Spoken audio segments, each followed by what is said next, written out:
La psychologie des personnes qui ont grandi dans une maison silencieuse. Il y a des maisons où on parlait peu. Pas parce que les gens ne s'aimaient pas, pas parce qu'il n'y avait rien à dire, mais parce que le silence était le mode par défaut. Les adultes travaillaient, les journées passaient, et les enfants apprenaient très tôt que le calme valait mieux que le bruit. Ces enfants ont grandi avec une relation particulière au monde, une façon d'observer avant de parler, d'écouter avant de répondre, de ressentir avant d'exprimer. Et cette façon d'être, construite dans le silence d'une maison, les accompagne encore aujourd'hui. Selon certains travaux en psychologie du développement, l'environnement sonore et émotionnel de l'enfance jouerait un rôle significatif dans la façon dont une personne développe ses stratégies de communication, de régulation émotionnelle et de relation aux autres. Les personnes qui ont grandi dans une maison silencieuse ont souvent développé une sensibilité particulière aux signaux non-verbaux. Quand les mots sont rares, on apprend à lire autre chose. Les regards, les postures, les tensions dans l'air. Ces personnes sont souvent capables de percevoir l'état émotionnel d'une pièce avant même que quiconque ait ouvert la bouche.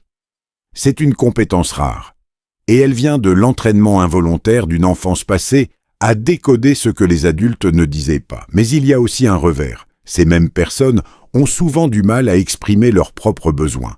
Dans une maison silencieuse, les émotions ne se nommaient pas toujours. On ne demandait pas comment tu te sentais. On continuait. On s'adaptait. Et l'enfant apprenait progressivement à ne pas prendre trop de place émotionnelle. À gérer seul ce qu'il ressentait. À ne pas déranger. Ce réflexe, une fois installé, est difficile à défaire.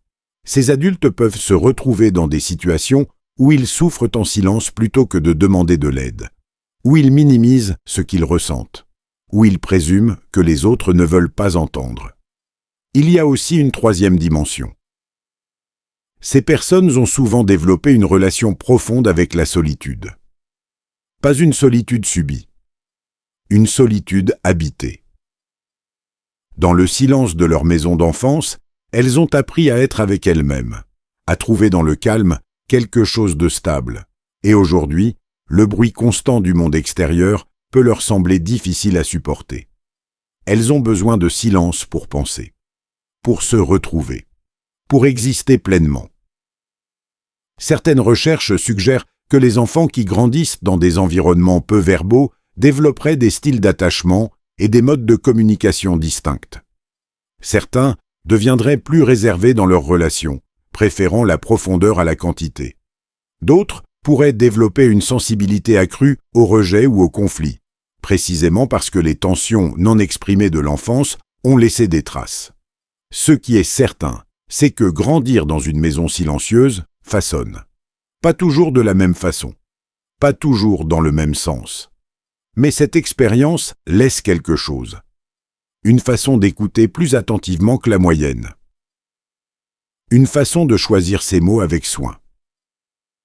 Et parfois, une difficulté à croire que sa propre voix mérite d'être entendue. Si tu as grandi dans ce type de maison, peut-être que certaines choses dans cette vidéo résonneront différemment. Pas comme une explication définitive, mais comme un miroir possible.